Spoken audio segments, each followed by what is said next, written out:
Hello, ladies and gentlemen. My name is Dr. Pardon Mugari. Remember I told you that in agriculture, we do not produce crops for which we do not have a plan for value addition. I personally think that in agriculture, the issue of value addition is critical. So we produce buckwheat, and I want to show you our value-added products for buckwheat. So we actually have a total of 13 products. Okay. Buckwheat. These include buckwheat groats. So buckwheat groats, and then we have buckwheat flour.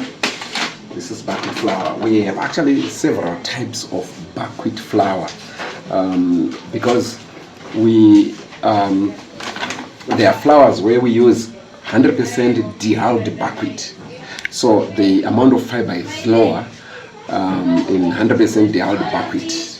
But we also have flour where we change the ratios of dehulled buckwheat and undehulled buckwheat. Okay. By dehulled buckwheat, I'm talking about buckwheat that has been dehusked to produce buckwheat groats, and then we grind this to a flour. Okay. Or we mix the dehulled buckwheat to the unhulled buckwheat. Okay. Right? In this case, we want to produce various ratios of fiber, because the buckwheat hulls also contain antioxidants and a lot of fiber. So fiber is very important. So when we produce buckwheat flours, we actually have several types of buckwheat flours. Some of them have extra fiber, high fiber, very little fiber, and so forth. Okay? The type of flour will produce bread of different tastes and textures and so forth. Okay? So, and then we also produce buckwheat meal blends. Okay. So buckwheat meal blends, we have buckwheat meal where we have 100% buckwheat. But buckwheat meal with 100% buckwheat cannot really be used to prepare sadza, because buckwheat is gluten free, so it doesn't have a binding agent. So if you're trying to prepare sadza with 100% buckwheat, it's not possible. You might actually need to add a little like tapioca or finger millet. So we have various blends of buckwheat meal which is used to prepare sadza. You can see this one. This is a meal. This is a meal blend which has 90% buckwheat and 10% tapioca, or some with 90%, 80% buckwheat and 10% tapioca, 10% finger millet, and so forth. We also have 100% buckwheat meal where one might need to add a little guar gum so that you have a binding agent in there. So we have different. We also have so for meals. Let me share with you the blends that we have. Buckwheat versus a little maize, buckwheat finger millet, buckwheat tapioca, which is cassava flour, buckwheat with rice, brown rice, buckwheat with white rice. Okay. So we have different brands of blends of what? Of meal which is used to prepare sadza. Okay. And I tell you, you just need to test this. They're just amazing. And of course, yes, you know that buckwheat contains 15%, about 15% protein. And buckwheat is key. There are certain special components that are in buckwheat that you don't find in any other grain, because buckwheat is remember it's a superfood. Okay. So I'm still talking about the buckwheat products. We also have this product number 4, buckwheat kasha. So this is buckwheat kasha. This is buckwheat flakes which have been roasted a little bit. Oh, really? Yes. So it actually produces. It's used to produce. It's kind of oats, actually buckwheat oats. Okay. So, but we call it buckwheat kasha. Okay. It's the pre-roasted buckwheat flakes. We call it buckwheat kasha. This produces a meal that is amazing. Oh. And as you know, buckwheat, one of the key things about buckwheat is that it is good at lowering glucose levels, because it has very low glycemic index of about 45. That's one of the lowest glycemic index you can get from a grain.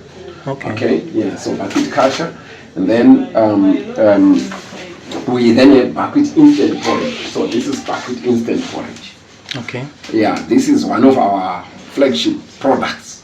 All right. Because people love buckwheat instant porridge. In fact, you don't see buckwheat instant porridge anywhere else. By the way, take note of the fact that the buckwheat that we have in Zimbabwe is not found anywhere on the globe now. Because buckwheat in Russia, China, America, South Africa, here in Africa we only have South Africa and Nigeria which do buckwheat. It's all genetically modified ones. Okay. This original Phagopyrum esculentum, it's called Phagopyrum esculentum, it's only found in Zimbabwe now, this type of buckwheat. Okay. And it's really a rare form of buckwheat that we have. Okay. So this instant porridge is unique to Zimbabwe. It's unique to us. It's some really special meal. We call it porridge but this is a buckwheat meal which you can eat anytime. And high in antioxidant. And then we also have buckwheat tea, buckwheat coffee, buckwheat stock feed, buckwheat hulls, and then buckwheat confectionery like buckwheat bread. You can see this is buckwheat bread. Each is about 2 kgs. Each loaf. Oh. Yeah, buckwheat. Okay. I'll show you just now when I just cut. So this is buckwheat bread. It's amazing. Okay. So we actually produce buckwheat bread on orders, especially for people that are diabetic. Okay. Yeah. So these products. So I wanted to show you how when you prepare buckwheat groats, you can prepare it like this. You produce something like this. Oh. Yeah. So this is we actually call this recipe buckwheat vegetable stir fry. Oh. It's made from it's made using buckwheat groats. Okay. Okay, you prepare these ones and then fried vegetables, and you get something like this. That's So nice. buckwheat products are really amazing. Yeah, we also produce buckwheat honey. Okay, that's one of the key products that we produce. Buckwheat honey is very expensive form of honey that we produce here at so buckwheat honey, highly expensive because it is high in antioxidants. If you check even on the internet, you will find that buckwheat honey and manuka honey, these are special categories of honey which are high in antioxidants. Other forms of honey do not really have antioxidants. That's why these two types of honey are very expensive. Yeah. So bees forage buckwheat to produce buckwheat honey. Just wanted to show you here. So when bees forage buckwheat, they collect buckwheat flowers like this, or buckwheat nectar, and then they use that to produce buckwheat honey. So this is so very, very interesting products of buckwheat, and of course we also sell the buckwheat seed. Buckwheat seed. Right now we are in the process of making producing buckwheat stuffing or buckwheat pillows or buckwheat sofas, because buckwheat husks are used to actually produce as a stuffing in specially prepared pillows or cushions, because they massage the body, and they are actually sort of like therapeutic. Okay. Yeah, and that they're quite expensive. So we have tons and tons of buckwheat husks now. We're in the process of importing a machine to actually then produce buckwheat stuffing. Okay, and then we have buckwheat coffee, which you produce from the grain. Okay, buckwheat coffee. We also have buckwheat maheo. Oh. Yes. So we produce a total of 13 products. We also have buckwheat murio. Okay, where we harvest especially tender buckwheat shoots, and then we produce dried murio for buckwheat. Oh. Yes, or even fresh. You know, if you have eaten things like moa. Yeah. Buckwheat, yeah. I tried it. I tried the relish. It's so nice. It's so tender. Yes, it's so tender and nice. Yeah. So buckwheat is just an amazing crop, which does, great things. As a matter of fact. Yeah. Yeah. Yeah. So buckwheat is buckwheat has special nutrients that I would like you to know. Okay. So it has special nutritional components, buckwheat. Protein, 15%, all essential amino acids. It has soluble and insoluble fibers. Buckwheat is also has exceptionally high magnesium content. Actually around 65% magnesium. And manganese, 62%. Then it contains rutin. Rutin is actually a powerful bioflavonoid, actually, which is critical in cardiovascular health, like heart health. Rutin. Then it also contains complex carbohydrates, which are not easily soluble, and these ones they're not easily digestible, and these are the ones that help people that are diabetic, so that they improve in the glycemic index. They lower the glycemic index of buckwheat in the sense that when you eat buckwheat foods, or maybe the bread or the sadza, it doesn't quickly load the glucose into your blood. That's what we mean by glycemic index. It's basically a measure of the speed with which ingested food actually immediately digested and loads glucose into your blood. So buckwheat has complex carbohydrates with low glycemic index. And then another compound in buckwheat is D-chiroinositol. This one is an organic compound that actually mimics insulin. Okay. Yeah, so it acts like insulin, so it reduces sugar to people that have type 2 diabetes. Okay. Yeah, so, and then high in antioxidants. Antioxidants are critical in health because the body produces what we call reactive oxygen species, or what we call free radicals. These damage body organs. And so in our diet, we must subsist on diets that are high in antioxidants to neutralize free radicals. So buckwheat is very high in antioxidant. We were testing the buckwheat sadza recently, and we noticed that 2 misua sadza of buckwheat per day will actually fortify you from challenge of oxidative stress. So oxidative stress is really a discrepancy between free radicals in the body and the antioxidants. If you have high free radicals, you also need to have high antioxidants to mop up the free radicals. Yeah, and then buckwheat also key is a very important compound, element that is needed, particularly even for plants. That's why even we also use our husks, buckwheat husk, for adding soil nutrition to our avocado plants. The benefits of buckwheat sadza.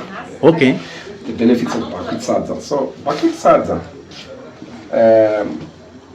Buckwheat is actually a superfood. I will explain later on what we mean by superfood. Okay, so it actually is unmatched nutrient density. Buckwheat, protein, essential amino acids, antioxidants, mineral salts, metals that are key like zinc, manganese, soluble and insoluble fibers.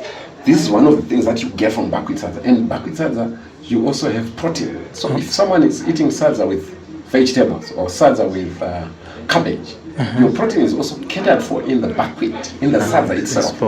So this is, if you're eating buckwheat bread, you already have your protein. This is a bread that already has inherent protein. You don't need to add eggs or whatever to make your bread have protein. Okay. So buckwheat sadza, it also helps you in cardiovascular health, buckwheat sadza. because of the presence of the routine that I talked about, right? And also because of the presence of D-chiroinositol, it means if you eat buckwheat sadza, you don't have then the challenge of diabetes mellitus. It actually helps those that are diabetic. And we think that people who are eating maize sadza are having challenges with diabetes because glycemic index of maize is too high, and I recommend no one to subsist too much on maize sadza. Okay. And the other thing is your blood sugar level is actually controlled with buckwheat, and then the digestive health support because of the high fiber in it. It actually helps with gut movement and then antioxidants. So imagine you are getting all these things in the sadza. Yeah, so that's very important. And then some people do not know what buckwheat is. All right. Okay. So buckwheat is a pseudo cereal. Maybe we can describe what buckwheat is by describing what it is not. All right.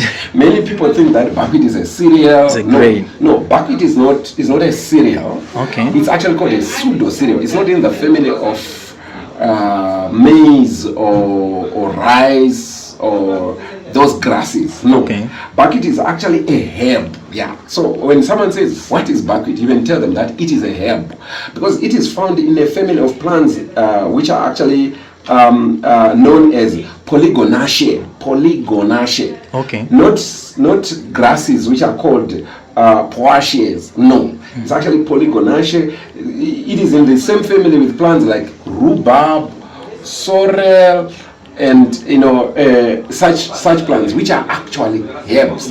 And you remember the Bible says when man was created and given his diet in Genesis 1 verse 29, it says, behold, I have given you every herb bearing seed which is upon the face of the whole earth, and every tree in the which is the fruit of a tree yielding seed. To you it shall be for food. But I'm here interested in every herb bearing seed. So buckwheat is actually a herb that bears what? Seed.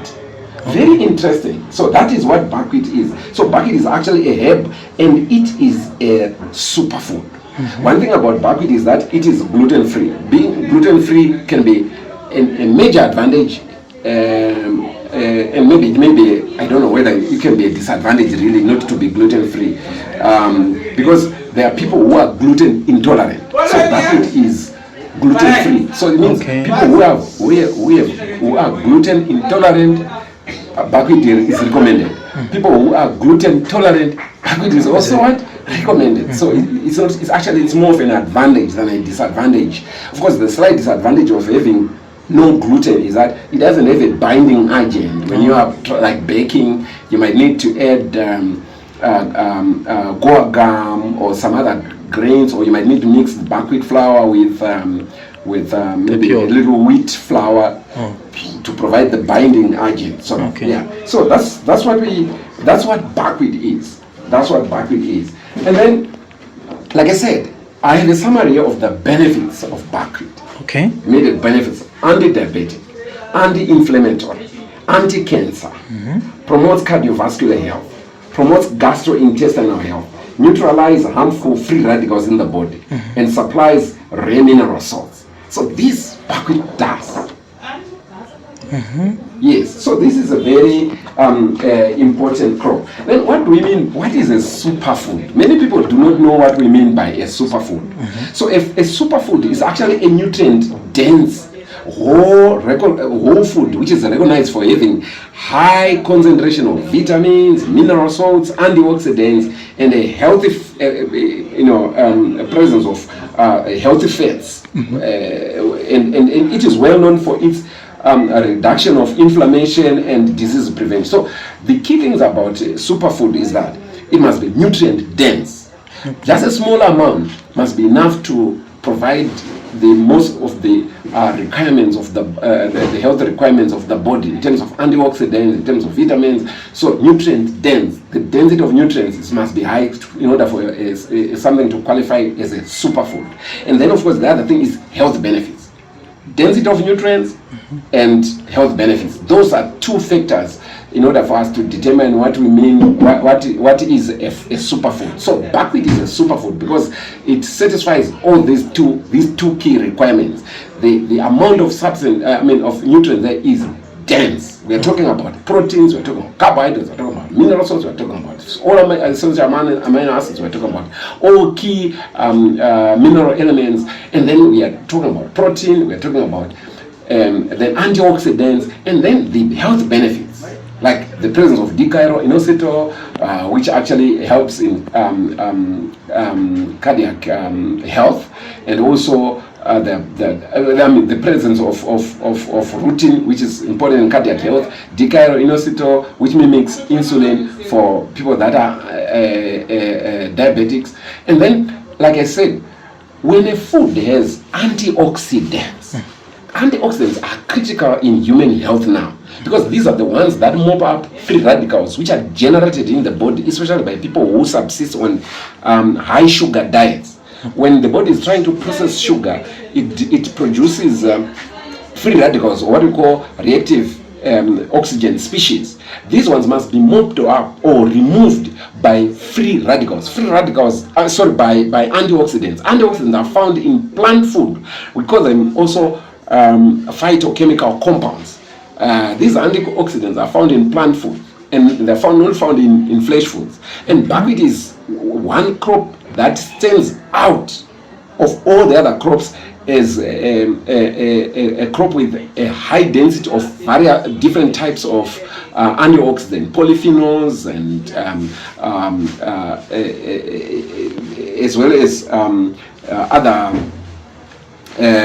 organic compounds, such as